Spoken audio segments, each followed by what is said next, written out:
இயக்குனர் இமயம் பாரதிராஜா உடல்நலக்குறைவு காரணமாக சென்னையில் இன்று காலமானார். அவருக்கு வயது 84. அவரது மறைவு திரையுலகினரையும் ரசிகர்களையும் துயரத்தில் ஆழ்த்தியுள்ளது. கடந்த 1977 ஆண்டு வெளியான 16 வயதினிலே திரைப்படத்தின் மூலம் இயக்குனராக அறிமுகமான பாரதிராஜா தமிழ் சினிமாவுக்கு புதியதொரு இலக்கணத்தை எழுதினார். அதுவரை பெரும்பாலும் ஸ்டூடியோவுக்கு உள்ளேயே முடங்கி கிடந்த கேமராவை கிராமத்து வயல்வெளிகளுக்கும் மண்வாசனைகளுக்கும் கொண்டு சேர்த்தார்.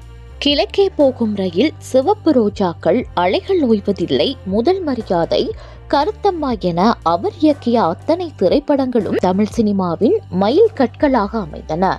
என் இனிய தமிழ் மக்களே என்ற அவரது குரல் ரசிகர்கள் மத்தியில் பெரும் வரவேற்பை பெற்றது. அவரது படைப்புகளுக்காக நாட்டின் உயரிய பத்மஸ்ரீ விருது வழங்கி மத்திய அரசு அவரை கௌரவித்தது. இது தவிர பல தேசிய மாநில விருதுகளையும் பெற்றுள்ளார். பல முன்னணி நட்சத்திரங்களையும் இயக்குனர்களையும் அறிமுகப்படுத்திய ஒரு பல்கலைக்கழகமாக இவர் திகழ்கிறார். தமிழ் சினிமாவின் அடையாளமாக திகழ்கின்ற பாக்யராஜ், மணிவண்ணன், மனோபாலா உள்ளிட்ட பலரும் பாரதிராஜாவின் பட்டறையிலிருந்து வந்தவர்களே.